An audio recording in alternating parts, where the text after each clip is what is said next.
আসসালামাইকুম। আজকে আসছি একটা স্ট্রবেরি খেতে। বাসা থেকে মোটামুটি 50 কিলোমিটার দূরে। এই যে দেখেন কি অবস্থা।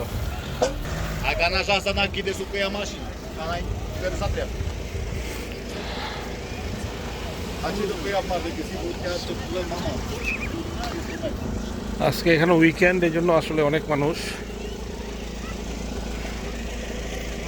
এটা পুরাটাই ক্ষেত।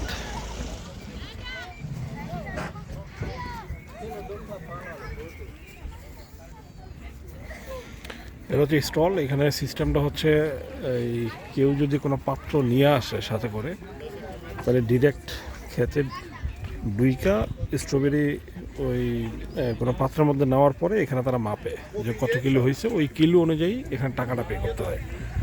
আরেকটা সিস্টেম হচ্ছে যদি কেউ কোনো পাত্র নিয়ে না আসে তাহলেও কোনো অসুবিধা নাই। এখানে এদের কাছে এই খুব সুন্দর সিস্টেম আছে, পাত্র আছে, ওইগুলা খুব সম্ভবত 1.5 ইউরো করে, একটা 1 ইউরো 50 সেন্ট দিয়ে কিনতে হয়। কেনার পরে দেন এই যে এরকমভাবে মানুষ কেনার পরে এখানে মেপে মেপে টাকা দেয়। এই যে দেখেন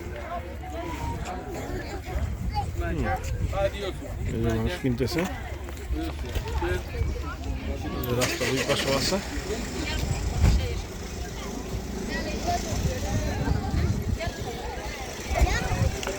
প্রচুর মানুষ, আনবিলিভেবল।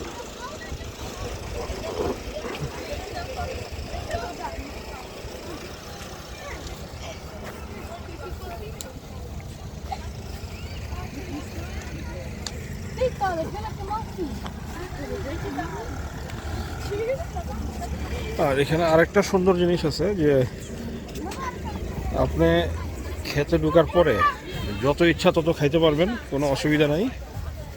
এটা ফ্রি, বাট খাওয়ার পরে অবশ্যই আপনাকে যতটুকু ইচ্ছা ততটুকু আপনার নিতে হবে এবং পে করতে হবে।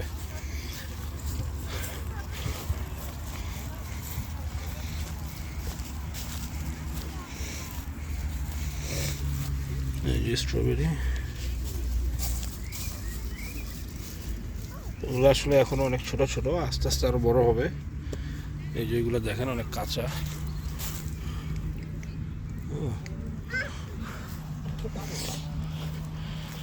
সো আমি মাঝে মাঝে চিন্তা করি যদি বাংলাদেশে হইতো তাহলে এই খেতে মানুষ ফ্রি খাওয়ার পরে আর মানে কোনো কিছু নিত না, পে করতো না, পে না করে চলে যেত। দেখছেন কোনো বাউন্ডারি নেই।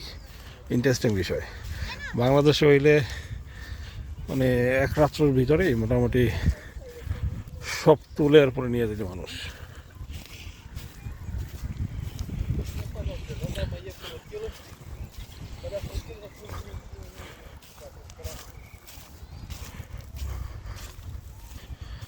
ইন্টারেস্টিং একটা বিষয়। সবচেয়ে বড় জিনিস আমি যেটা মনে করি যে এইখানে এই যে ট্রেডিশন, এই জিনিসটা যে এখানে যে বাচ্চা কাচ্চা যারা আছে এদের জন্য জিনিসটা ইন্টারেস্টিং, যে এরা আসলে নিজ হাতে ফল তোলে বাসায় নিয়ে যায় অথবা এইখানে খায়। তো এই সিস্টেমটা কিন্তু আমাদের বাংলাদেশে কিন্তু নাই। আপনি দেখেন বাংলাদেশে যারা ঢাকা শহরে থাকে, মানে আমি আমি আমার লাইফে আমি দেখছি যে এদেরকে যদি বলা হয় যে আলু গাছের নিচে ধরে নাকি উপরে ধরে, আমি এরকম দুজন পাইছি যারা বলে যে আলু গাছের উপরে ধরে, মানে আমরা যে আলুটা নর্মালি খাই মাটির নিচে যে আলুটা, কারণ তারা জীবনে কখনো দেখে না এই জিনিসগুলো। এখানে সবাই সব কিছু যায়। দেখেন আমার সাথে আসছে, এ পাইছেন কিছু? দেখে যাই কতটুকু।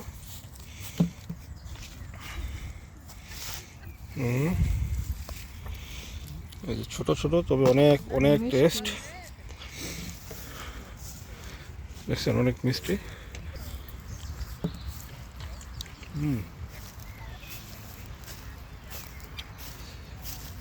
পুরো মধু মধু।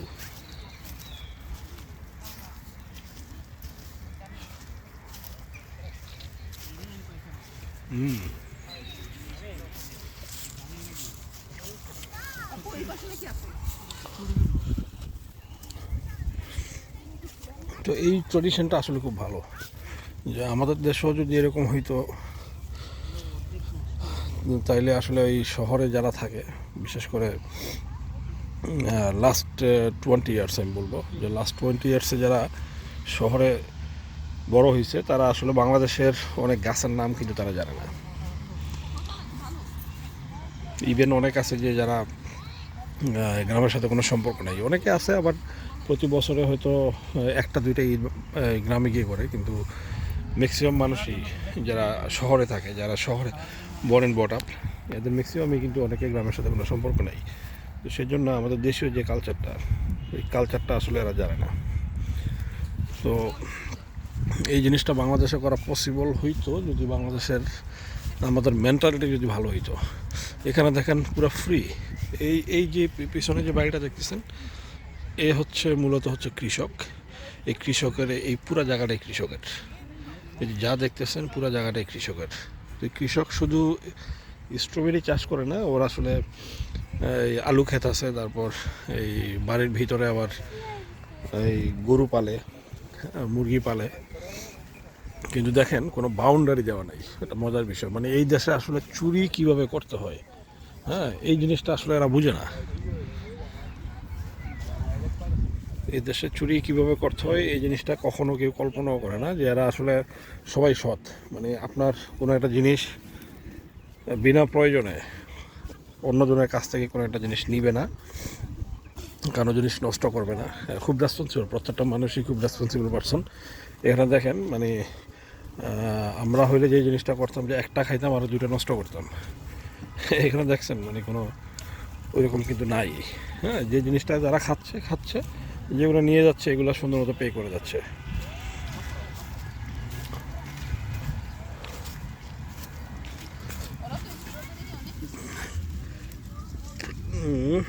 এই যে এগুলো হচ্ছে অনেক কাঁচা, এটা মোটামুটি আরও 1 সপ্তাহের মতো টাইম লাগবে এই জিনিসটা পাকতে। এখন মানুষ মূলত এই জিনিসগুলো নিয়ে যায় এরকম ছোট ছোট। আরও এগুলো আরও বড় হবে, আরও হয়তো 3 থেকে 4 দিন লাগবে এই জিনিসগুলো, বাট বড় বড় আছে। ফর এক্সাম্পল দেখেন এই জিনিসটা খুবই ভালো, বাটিটা পোকা খেয়ে ফেলছে। মূলত এই সাইজের স্ট্রবেরি যেটা, এটা আসলে মানুষ নিয়ে যায় এবং এটা আসলেই অনেক টেস্টি। দোকানে যেগুলো পাওয়া যায় এগুলো থেকে অনেক অনেক বেশি টেস্টি। আমি পার্সোনালি স্ট্রবেরি পছন্দ না আমার, কিন্তু যখন প্রথমবার যখন আসছিলাম 3 থেকে 4 বছর আগে, তখন একবার খাওয়ার পরে এত ভালো লাগছে যে মনে হয় যেন মধু ভিতরে। এরপর থেকে মোটামুটি প্রতি বছরই কয়েকবার আসার চেষ্টা করি। এই যে আমাদের সাথে আছে একটা কাপল, তারাও আসছে। দেখেন কীভাবে, ঠিক আছে, অনেক টেস্টি।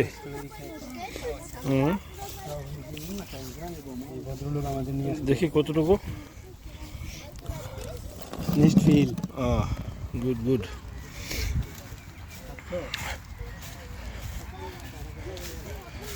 কতটুকু তো দেখি।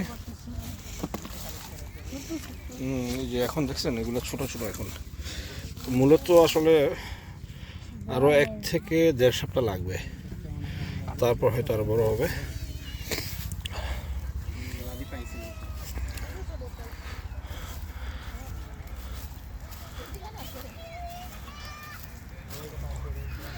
যাই হোক, আশা করি আমাদের বাংলাদেশেও কোনো একটা সময় আসবে যখন মানুষ এরকম ফ্রিলি চাষাবাদ করতে পারবে, কোনো বাউন্ডারি ছাড়া। হ্যাঁ, যে এইরকম চাষাবাদ করলে কোনো বাউন্ডারি লাগবে না, কোনো দারোয়ান লাগবে না, এবং আমাদের দেশের মেন্টালিটি আস্তে আস্তে আশা করি আমাদের ভালো হবে। যে এরকম ফ্রি অ্যাক্সেস যদি কোনো খেতে থাকে, তাইলে বাংলাদেশেও কোনো একদিন এরকম ফ্রিতে হয়তো কোনো বাগানে ঢুকে অথবা কোনো খেতে ঢুকে খেতে পারবে মানুষ, কোনো কিছু নষ্ট করা ছাড়া। এবং এই সিস্টেমেই খাওয়ার পরে যতটুকু হয়তো নেওয়া উচিত, হ্যাঁ, অতটুকু হয়তো পে করে যাবে। সো ইনশাল্লাহ হবে কোনো একদিন বাংলাদেশে। যাই হোক, ভালো থাকেন আপনারা সবাই। আজকের জন্য এতটুকুই। ইনশাল্লাহ পরবর্তীতে দেখা হবে কোনো এক ভিডিওতে। ভালো থাকবেন। আসসালামু আলাইকুম।